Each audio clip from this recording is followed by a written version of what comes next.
ಓಂ ನಮೋ ನಾರಾಯಣ. ಓಂ ನಮೋ ನಾರಾಯಣ. ನಮ್ಮ D K Shivakumar ಅವರ ಸಚಿವ ಸಂಪುಟದಲ್ಲಿ ಸಚಿವ ಸಂಪುಟದಲ್ಲಿ 13 ಜನ ಇದನ್ನಾದರು ಏನು ಪ್ರಮಾಣ ವಚನ ಸ್ವೀಕಾರ ಮಾಡಿದ್ರು. 13 ಜನ ಪ್ರಮಾಣ ವಚನದಲ್ಲಿ ಒಬ್ಬರು ಸತೀಶ್ ಜಾರಕಿಹೊಳಿ ಅವರು ಭಯಂಕರ ಕೆಲಸ ಮಾಡ್ತಾಯಿದ್ದಾರೆ. ಮಂತ್ರಿ ಆಗಿದ್ದು ಪಾಪ, ಏನು ಬಿಡುವೇ ಇಲ್ಲ, ಅಷ್ಟು ಕೆಲಸ ಅವ್ರಿಗೆ. ಏನು ಹೇಳ್ತೀರಾ, ಹೇಳೋಕ್ಕಾಗಲ್ಲ, ಹೇಳಿ ತೀರ್ಸೋಕ್ಕೂ ಆಗಲ್ಲ, ಅಷ್ಟರ ಮಟ್ಟಿಗೆ ಸತೀಶ್ ಜಾರಕಿಹೊಳಿ ಕೆಲಸ ಚಾಲೂ ಆಗಿದೆ. ಯಾಕೆ ಈಸ್ಕೋತಾರೋ ಗೊತ್ತಿಲ್ಲ, ಮಂತ್ರಿಗಳಾಗ್ತೀವಿ ಅಂತ. ಎಲ್ಲ ಕಂತ್ರಿ ಕೆಲಸ ಮಾಡೋದು ಇಷ್ಟೇ ಇವ್ರದ್ದು, ಇನ್ನೇನೂ ನಡೆಯಂಗಿಲ್ಲ. ಇನ್ನೊಬ್ಬರು ಯಾರು, ನಮ್ಮ ಸಿದ್ದರಾಮಯ್ಯನವ್ರ ಮಗ ಯತೀಂದ್ರ ಸಿದ್ದರಾಮಯ್ಯನವರು ಮೈಸೂರಿನಲ್ಲಿ ಈಗ ಚಾಮುಂಡಿ ಉಸ್ತುವಾರಿ ತಗೊಂಡಿದ್ದಾರೆ. ಚಾಮುಂಡಿ ಉಸ್ತುವಾರಿನಲ್ಲಿ ಜನರ ದುಡ್ಡು ಲೂಟ್ ಹೊಡಿತಾ ಇದ್ದಾರೆ ಅಂತ ಸುದ್ದಿ. ಈಗ ದೇವ್ರ ದರ್ಶನಕ್ಕೆ 3,000 ರೂಪಾಯಿ ಅಂತೆ. ಏನೋ ಮಾಡಿ ಸ್ವಾಮಿ, ಏನೋ ಯಾವುದೇ ರೀತಿ ಸಂಪಾದನೆ ಮಾಡಬೇಕು ಮಾಡಿಕೊಳ್ಳಿ. ನಿಮ್ಮ ದೇವ್ರಿಗೆ ಬರ್ತದೋ ಇಲ್ಲ ನಿಮಗೆ ಬರ್ತದೋ ಗೊತ್ತಿಲ್ಲ. ಆವಾಗ ಶಿಕ್ಷೆ ಇದು ಮಾಡೋರು ಯಾರು ಅಂತ ಗೊತ್ತಾಗಲ್ಲ. ಆಮೇಲೆ ಮೂರನೇವರು ಇವರಾದರು. ಮೂರನೇವರು ಭೈರತಿ ಸುರೇಶ್ ಅವರು ಏನೋ ಆಗಿದ್ದಾರೆ.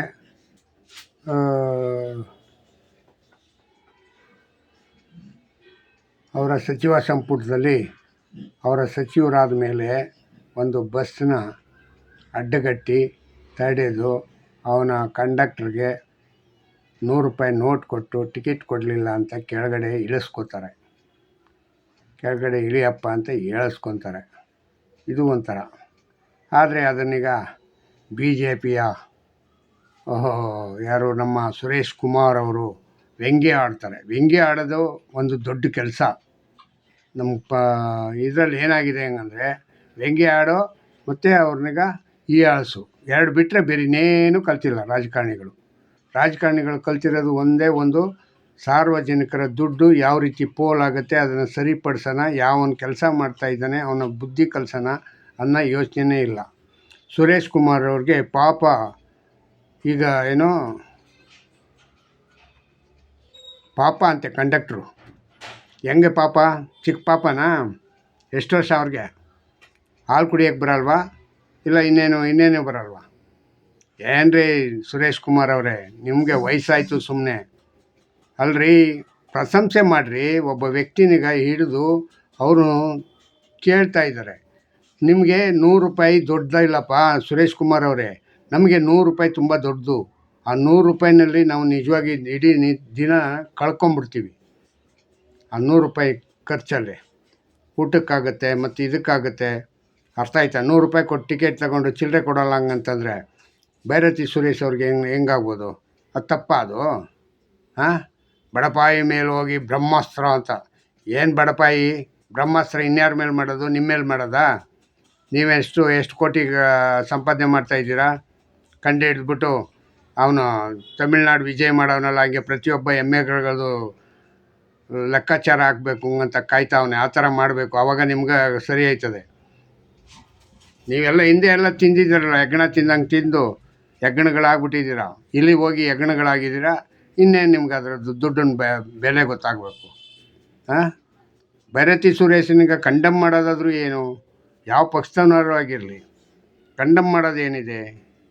ಇಲ್ಲ, ಅದಕ್ಕೆ ಸಲಹೆ ಕೊಡಿ, ಹಿಂಗಲ್ಲ ಹಿಂಗೆ ಮಾಡಪ್ಪ ಹಂಗಂತ. ಸಲಹೆ ಎಲ್ಲಿದೆ ನಿಮ್ಮದು? ವಿರೋಧ ಪಕ್ಷದ ನಾಯಕರು ಹಂಗಂದರೆ ಸಲಹೆ ಇರಬೇಕು.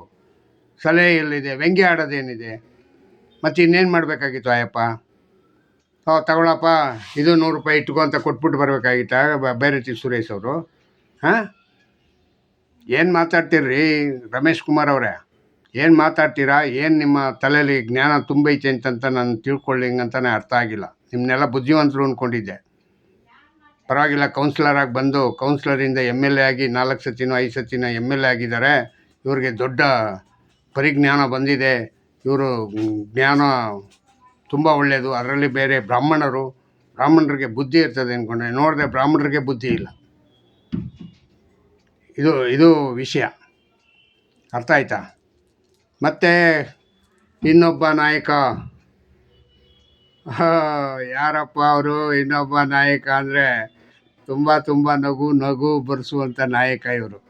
ಯಾರು ಅಂದರೆ ಪ್ರಿಯಾಂಕಾ ಖರ್ಗೆ. ಈ ಪ್ರಿಯಾಂಕಾ ಖರ್ಗೆ ಆಗಲೇ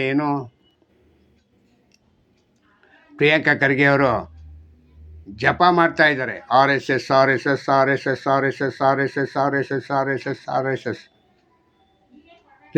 RSS ಅಂತ ಜಪ ಮಾಡಬೇಡಪ್ಪ. ಓಂ ನಮಃ ಶಿವಾಯ ಅಂತ ಜಪ ಮಾಡು. ಕೊನೆಗೆ ಆ ಶಿವನಾರನು ಪ್ರತ್ಯಕ್ಷನಾಗ್ತಾನೆ. ಇಲ್ಲ ನೀವು ಬೌದ್ಧ ಧರ್ಮ ಅಂತೀಯ, ಬೌದ್ಧ ಧರ್ಮದ ಬುದ್ಧ ಅಂತ ಬೌದ್ಧ ಧರ್ಮನಾರೂ ಜಪ ಮಾಡು. ಕೊನೆ ಪಕ್ಷ ಅದರಿಂದ ನಿಮಗೆ ಮುಕ್ತಿಯಾದರೂ ಸಿಗುತ್ತೆ. RSS ಅಂತ ಯಾಕೆ ಜಪ ಮಾಡ್ತಾ ಇದ್ದೀರಾ ಪ್ರಿಯಾಂಕಾ ಖರ್ಗೆ ಅವರೇ? ದಿನ ಬೆಳಗಾಯಿತು ಅಂತಂದರೆ ಇದೇ ವಿಷಯನಾ ನಿಮ್ಮದು? ಯಾವ TV ನೋಡು, ಯಾವ ಪೇಪರ್ ನೋಡು, ಯಾವ ಯೂಟ್ಯೂಬ್ ನೋಡು, ಯಾವನ್ ತಗೋ ನಿನ್ನ ಬೈಯವ್ರೆ, ಯಾವನ್ ತಗೋ ನಿನ್ನ ಬಗ್ಗೆ ಕೊಂಡಾಡಿ ಹೊಗಳವ್ರೆ. ನಾನು ಹೊಗಳ್ತಾ ಇದ್ದೀನೋ ಇಲ್ಲ ನಿಮ್ಮನ್ನ ಬೈತಾ ಇದ್ದೀನೋ ನನಗೆ ಗೊತ್ತಿಲ್ಲ. ನಾನು ಒಂದು ಇದಾಗ್ಬಿಟ್ಟಿದ್ದೀನಿ ನಿಮ್ಮ ಇದ್ರ ಪ್ರಕಾರ. ಇಷ್ಟೆಲ್ಲ ಆದ್ರೂ ಮುಖ್ಯಮಂತ್ರಿಗಳು ಹೌದು ನನ್ನ ಸಹಪಾಠಿಗಳು ಎಷ್ಟು ಶುದ್ಧವಾಗಿದ್ದಾರೆ ಇಲ್ಲ ಹಂಗಂತ ತಿರುಗಿ ನೋಡೋಕ್ಕಾಗಲ್ವಾ? DK ಶಿವಕುಮಾರ್ ಅವರೇ, ನಿಮ್ಮ ಸಹಪಾಠಿಗಳು ಎಷ್ಟು ಮಟ್ಟಿಗೆ ಕೆಲಸ ಮಾಡ್ತಾವ್ರೆ ಇಲ್ಲ ಹಂಗಂತ? ಆಯಪ್ಪನೂ ಹಂಗೆ ಮುಖ್ಯಮಂತ್ರಿ ಸಿದ್ದರಾಮಯ್ಯ ಮುಖ್ಯಮಂತ್ರಿ ಆದರೂ 3 ವರ್ಷ ಸುಮ್ಮನೆ ಗೊಂಬೆ ಕೂತಿದ್ರು. ಯಾವ ರೋಡು ಇಲ್ಲ, ಯಾವ ಇದೂ ಇಲ್ಲ, ಆರಾಮಾಗಿ ಬಿಟ್ಬಿಟ್ಟು ಹೋದ್ರತ್ತಾಗೆ. ಈಗ ನಿನ್ನ ಕೈ ಕೊಟ್ಟವ್ರೆ, ನಿಮ್ಮ ಕೈ ಕೊಟ್ಟು ನೀವೇನು ಕಟ್ಟಾಗ್ತೀರ ನೋಡೋಣ. ಮತ್ತು 4ನೇ ಪಾರ್ಟಿ ಇವರು ತುಂಬ ಭಯಂಕರ ಇವರು. ಯಾರು? ಕೃಷ್ಣ ಬೈರೇಗೌಡರು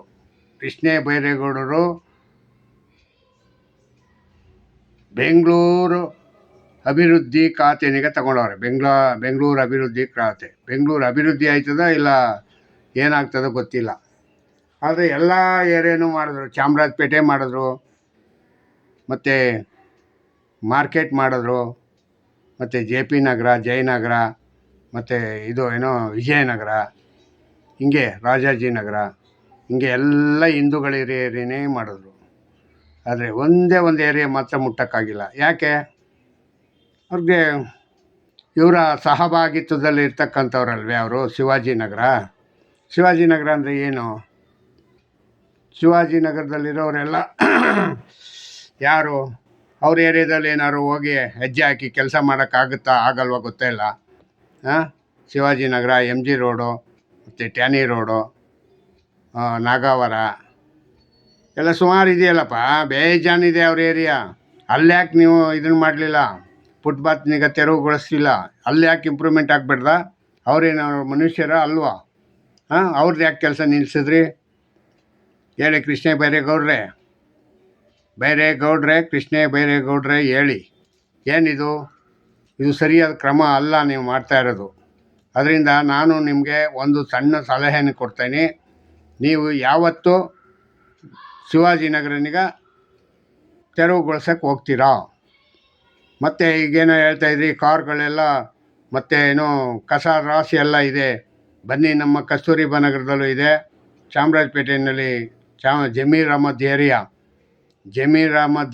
MLA ಏರಿಯಾದಲ್ಲಿರೋ ಕಸದ ರಾಶಿ ನಿಮಗೆ ಒಂದು ಬರ್ತದೆ. ಒಂದು 4-5 ಟನ್ ಬರ್ಬೋದು. 4-5